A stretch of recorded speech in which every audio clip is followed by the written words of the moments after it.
এই মুহূর্তের গোপালগঞ্জের কথা যদি চিন্তা করেন, গোপালগঞ্জ শহর এই মুহূর্তে শুনশান নীরবতায়।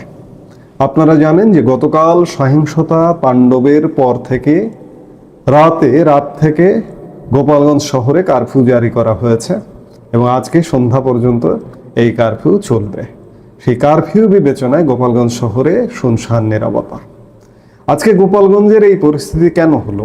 আমি গতকালকেও এর জন্য দায়ী করেছি সরকারকে, এর জন্য দায়ী করেছি সরকারি দল এনসিপিকে। আজকেও আবারও বলতে চাই যে গোপালগঞ্জে এই যে সহিংসতা, এই যে অনাকাঙ্ক্ষিত ঘটনা, এই যে রক্তের হোলি খেলা, রক্তের বন্যা বয়ে দেওয়া হয়েছে, এই দায় সরকারকে নিতে হবে। এই দায় এড়ানো যেত। আজকে গোপালগঞ্জ কি? গোপালগঞ্জ জেলাটা কি? গোপালগঞ্জ জেলাটা একটা বিশেষ জেলা, বাংলাদেশের একটি প্রধান রাজনৈতিক দলের প্রধান ব্যক্তিত্বের জন্মভূমি, সমাধিস্থল।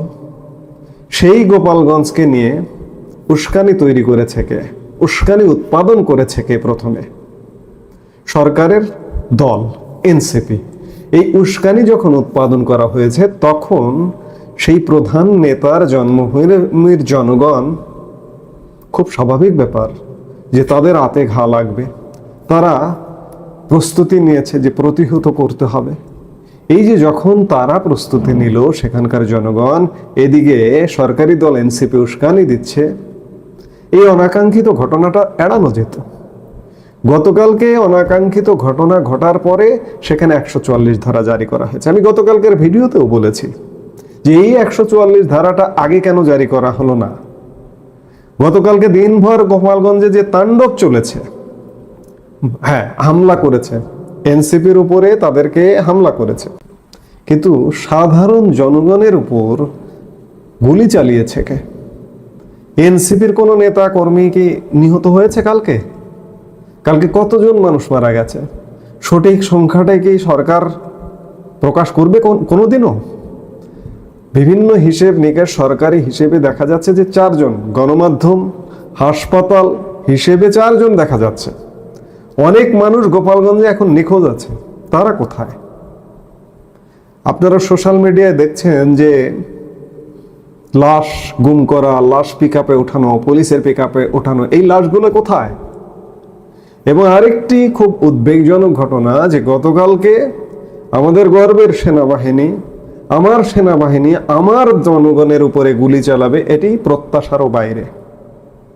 গতকালকে সেনাবাহিনীর গুলি চালানো দেখা গেছে, ভিডিও ফুটেজ দেখা গেছে, শুধু সোশ্যাল মিডিয়া না, বাংলাদেশের টেলিভিশন চ্যানেলেও দেখা গেছে।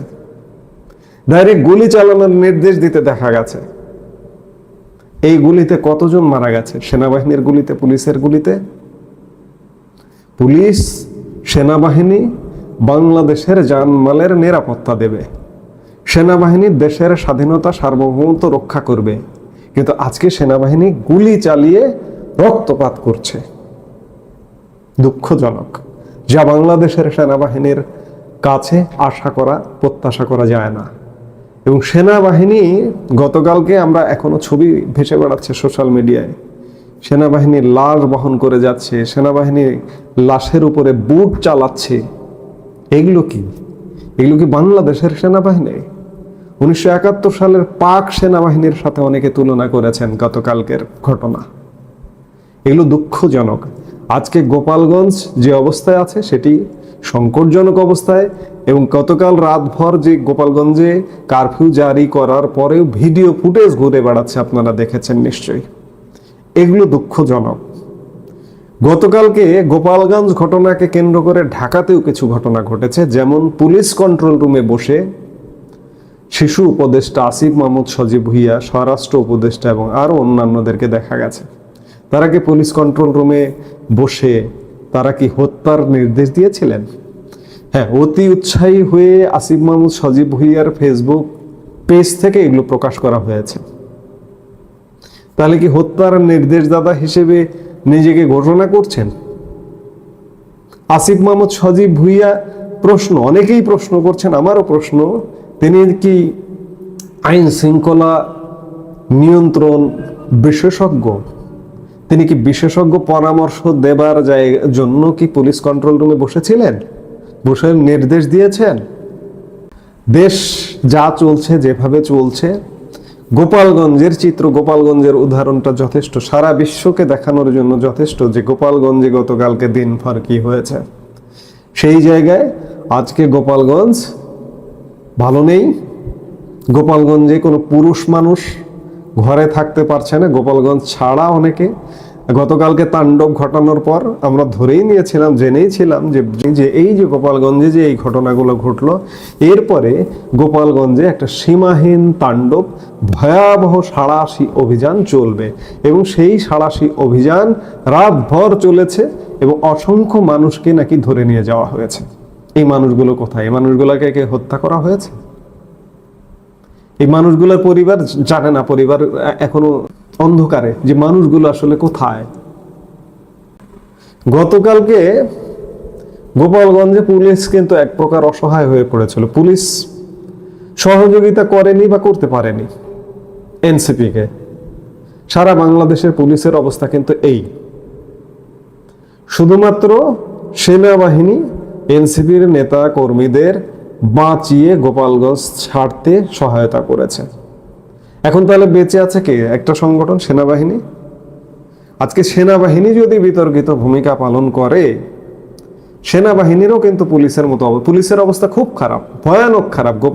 কালকে গোপালগঞ্জ পরিস্থিতি বিবেচনা করলে যদি আপনি দেখেন যে পুলিশ ভয়ানক অবস্থায়, ভয়ানক নাজুক অবস্থায় আছে। বাংলাদেশের পুলিশ এই মুহূর্তে আইন শৃঙ্খলা রক্ষায়, সুরক্ষা দিতে একদম অপারগ। তাহলে আছে শুধুমাত্র সেনাবাহিনী। আজকে সেনাবাহিনী যদি এরকম বিতর্কে জড়ায়, তাহলে সেনাবাহিনীরও পুলিশের মতো অবস্থা হতে সময় লাগবে না। এর থেকে সংশোধনের উপায় কি? এর থেকে সংশোধনের উপায় নিউট্রাল, নিরপেক্ষ হতে হবে। সব জায়গার জন্য, সবার জন্য সমান হতে হবে। নইলে আজকে সেনাবাহিনীও ধ্বংস হয়ে যাবে, সেনাবাহিনীও ধ্বংসের দ্বার প্রান্তে পৌঁছে গেছে।